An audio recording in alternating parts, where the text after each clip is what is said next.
Over the past 30 years, computers have revolutionized our lives. They affect all of us. Some for the worse, but mostly for the better. Almost a year ago, my laptop changed my life, but for the worse. I was stuck in Salt Lake City for a week-long meeting. It was my first night away from home, and I called home as usual.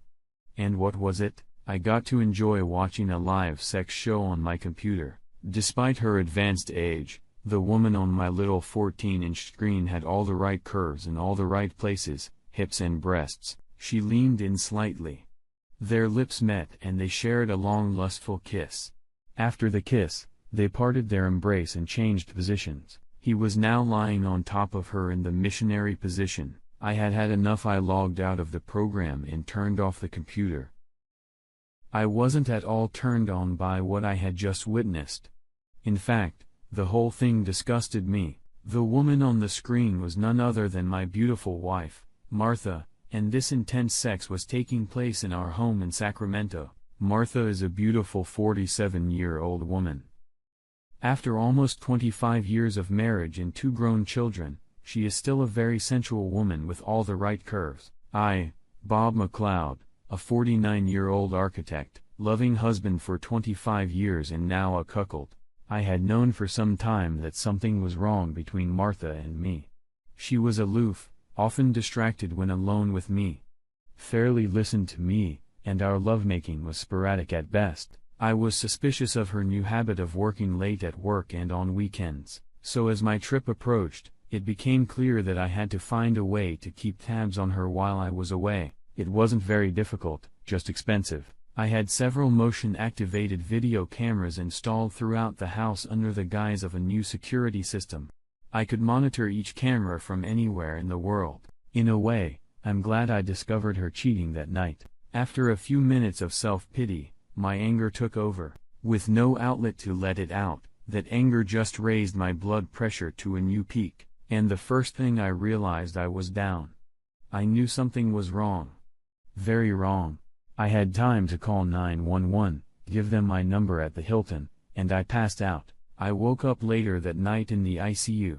To make a long story short, a few days later, after numerous tests, I learned that I was suffering from a neglected stage of endocarditis. Most of my heart valves were severely damaged.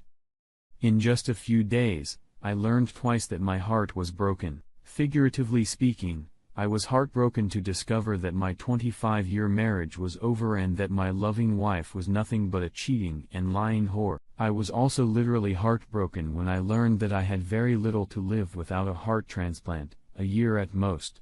Under any other circumstances, I'm almost certain I would have chosen the long slow road out of my marriage to Martha. But now I had no time to waste. All alone, bedridden in an unfamiliar city hospital, all I could do was plan for the next few months. My last few months. Yes. I'm a cruel loser, and it's true that I mostly planned to get revenge on my wife and her lover. So sue me. I'm sure I won't be there if it goes to trial. It was only my aversion to firearms that kept me from flying home and shooting up the crime scene. Also, the fact that I couldn't fly had to take a long ambulance ride all the way home. My brother, Steve, was very surprised when an ambulance pulled up to his house in Elk Grove, California. There was no way I was going home, and I didn't want to impose on my kids. That left my twin brother, Steve. When a stranger or just an acquaintance looks at us, they can't tell us apart, but anyone close to us can spot the difference. One of the big differences is that I only have one kidney, just like Steve, but I have my right kidney, and he has his left kidney, my kidney. You see, in his early 20s, Steve traveled a lot. He didn't know he had a severe infection. He let it undermine his health for several months, and when the doctors found out, he was close to death from kidney failure. After several tests and surgery, he was back on his feet with one of my kidneys. No wonder I turned to him in my hour of need. I didn't have to ring a bell. As the medic was pushing me in my wheelchair toward the house, company policy since I can walk on my own, the front door opened and Steve came out. "Bob, what the hell is going on? What is all this about? An ambulance and a wheelchair?" "Well, "Steve, it's good to see you too," I said as I got out of the wheelchair. I turned to the medic to shake his hand. "Thanks, buddy. Would you like to grab a coffee before heading back to Salt Lake City?" "No. Thanks, my wives are waiting for me, and I don't want to give them too much to complain about." "One wife complaining is one thing, three is quite another," said the medic. "I'll go. Take care of yourself, poor man." I looked at him as he walked slowly to the ambulance, as if he had the weight of the world on his shoulders. I walked past Steve and into the house, my little brother, following on my heels, just as he had 49 years ago when he followed me about an hour later, turning my mom's ordeal into a nightmare. Now I can see why my mom loved me the most. I walked over to the fridge, grabbed 2 beers, and sat down at the table, offering one to Steve. He waited a bit before asking again what was wrong with me. "Well, I'm fucked up, I guess there's no better way to say it. For one thing, my heart is like Swiss cheese, and it doesn't have many miles left in it. I have less than a year to live," the doctor said. Upon hearing this statement, my brother jumped up from his chair, stunned with a look of pain on his face. "Oh, Bob. That's terrible. Can't they do what they did to me? The transplant?" "Well, I was put on the recipient list, but the doctor said I didn't have much of a chance. Remember, we have rare blood, add to that my age and the fact that I'm only working on one kidney, and I'm not very high on the priority list. That sucks," my brother said, leaning back in his chair. "How is Martha reacting to the news?" I didn't answer right away. I just looked at him, and that gave him time to connect the dots. He looked at me when he realized that Martha probably didn't know. "Oh my God. She doesn't know, does she? You came here straight from Salt Lake," my brother concluded.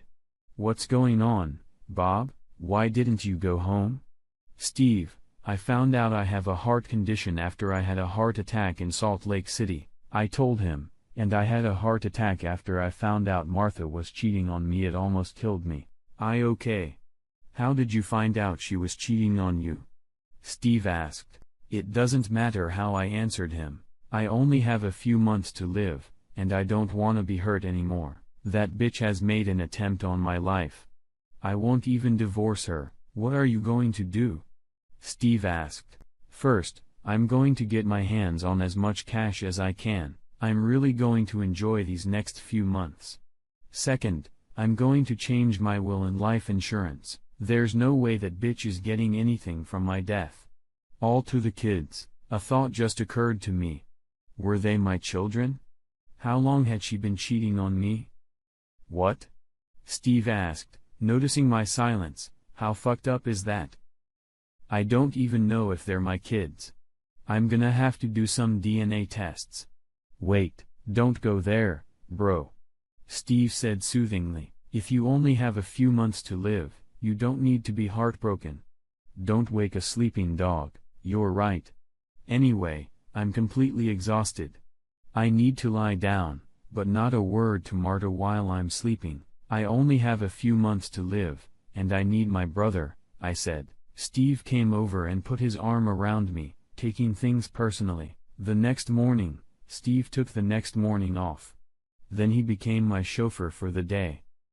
The first stop was the bank. I removed what I could from our savings and cashed out everything we had stored in our safe deposit box. The total amount came to about $150,000. Second, I went to my employer, gave him all the necessary paperwork from my doctor, and quit on the spot for medical reasons. I could swear I saw a tear appear in my cool boss's eyes.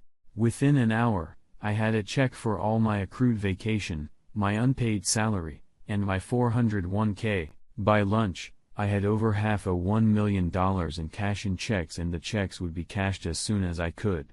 Right after lunch, I had an appointment with an attorney. Steve pounced on me to tell him exactly what I planned to do. I asked him to trust me with everything and promised that he would know everything by the end of the day. When we arrived, my lawyer had everything ready to go. I signed some papers, leaving my kids whatever I still had that I couldn't cash in, and Steve signed on as a witness. It was the country cottage I had inherited from my parents, my car, my boat, and a few other toys. I then signed a power of attorney for Martha, leaving her the rights to all the money she could get from the sale of the family home. We already had about $250,000 in equity, and that was to be her share of our estate. I gave the attorney a letter to give to Martha when he met with her the next day. "Dear wife, you sneakily stabbed me in the back. I never would have believed the day would come when I would call you a fucking cheater. That's the only name.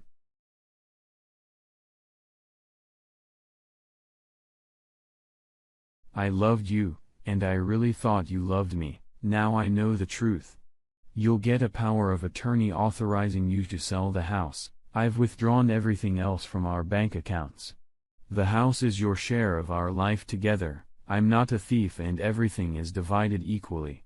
I won't even divorce you. I'll just be happy that I'll."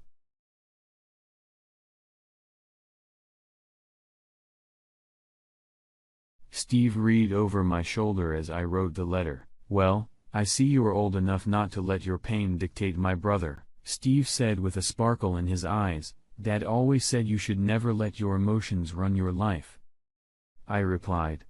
I then went in to see my insurance agent change the beneficiary of my life insurance. The benefit would be split between my 2 children. I didn't tell the poor guy that there was a good chance that his company would soon pay out on my policy. By the end of the day, I was exhausted again. Steve drove me back to his house as I really needed to rest. The next day, I woke up early and looked at my brother as he was leaving for work. He offered to ask for another day off, but I insisted not to change his behavior too much. As soon as he left, I went back to my room, packed my things, and called a cab. 2 hours later, I was on a flight to Acapulco. I knew that Steve or the kids would never be able to keep a secret from Martha for long, and I was determined to spend the next few months away from this woman. I needed to enjoy life as much as possible. And being separated from my wife was a very good start. I rented a villa and hired a maid cook to help me. She was very helpful, and she was nice to boot. I also contacted a world-renowned Mexican cardiologist. 2 weeks later, I called my children and my brother to update them on my whereabouts. As for my brother, this was in addition to the note I left him explaining that I had to leave the country but would call him soon. "Damn it, Bob. Why did you run away like that?" my brother asked, "and guess who your wife went to for comfort?" "Shit. It's alright, Steve, I know you can play the part of the considerate guy," I said. "Anyway, I'm calling to let you know that I'm living in Mexico, and I'm loving it. The kids are coming to visit me next week, but they promised to keep it from their mom. What about you? Could you come over after that?" "It's a deal," my brother replied. "I'll take a vacation. Where are you?" "Just get on a plane to Acapulco. Give me the flight number, and someone will come get you," I said. "You don't trust me to keep a secret, bro?" "It sounds like it's cloak and dagger. I haven't even told the kids about it. I don't want to take any chances." I met Steve at the airport. We grabbed his bags and headed to the waiting limo. Our destination was a good hour's drive from Acapulco, practically in the countryside. As we approached Villa del Corazon, Steve was impressed. "Holy shit, Bob. Is this the villa you rented?" "No, it's in addition to my doctor's medical center. Sorry about that, but I had an appointment here the day you arrived," I said. "Come with me. The limo driver will take your luggage to my place while we wait for the doctor to examine me." We went inside, and the nurse led us to the reception area. We were the only customers. Shortly after she left, an orderly came in and offered us a drink. We both took a glass of fresh juice each. "Salute," I said, raising my glass toward my brother. "Salute." I drained the glass of juice in one swift motion, and Steve followed suit. "So what's up with this doctor?" my brother asked. "Does he have a miracle cure that no one in the United States knows about?" "No, but he's a famous heart transplant surgeon." "Oh, I take it. He's a very good surgeon." "Well, I don't know if he is. I chose him because he has a rather vague sense of ethics," I said. Steve looked at me curiously. "I don't get it. Loose ethics? What do you mean by that?" "Well, for the right price, he doesn't care where the organ comes from, and for an extra fee, he gets it himself. Steve looked at me shocked. This isn't serious, Bob, he started to say. I don't feel so good. I'm dizzy. I got up and walked over to my brother. I took his hand. Steve, you're my brother, and I'd do anything for you, I said, hoping to tell him everything before he passed out. In fact, I already gave you one of my kidneys, and how did you repay me? By sleeping with my wife. You betrayed the man who saved your life, your own brother. For that, I want my kidney back. And while we're at it, I'm gonna take your heart. It's payback time, brother. Our father always said we both had our hearts in the right place. That'll be true for you soon enough. I'm not sure he heard my last tirade. I rang the bell and the orderlies came back into the room to get us ready. After many weeks of post-op recovery, I left Mexico and returned to California. I was still too weak to work, so I asked my children to let me live in a cottage. Most of my money was used up, but I still had enough left to live for a few more months without working. Because of my situation, I couldn't get any unemployment benefits or health insurance. Steve's disappearance did not go unnoticed. In fact, it was my dear wife who brought this fact to light. As soon as I arrived, the children informed me that everyone was looking for their uncle, Steve, and that their mother had contacted the police. The following week, a police detective came to the cottage and asked if I had any information on Steve's whereabouts. I told him that the last time I had seen him in Mexico, he was alive well, but that I had not heard from him since. The inspector, of course, smelled something wrong, but whatever it was in another country and there was nothing he could do about it. He showed up a few times just to see if I was going to break down and confess, but then his visits stopped. I knew the day would come when I would have to face my wife face to face. It was a warm summer day, and I was working in the cottage. Topless, painting an old barn. I didn't hear her approach. So this is where you're hiding? No. I'm not hiding, I said, not even turning around and applying paint to the wall. Everyone who matters in my life is my 2 kids. They know where to find me, and me, I don't count? Martha asked. Not anymore, was my simple answer. For a while, she sat in silence. I never had a chance to tell you how sorry I am, Bob, she said very timidly. I realized that she would stay here unless I kicked her out. I put the brush back in the paint can and turned around.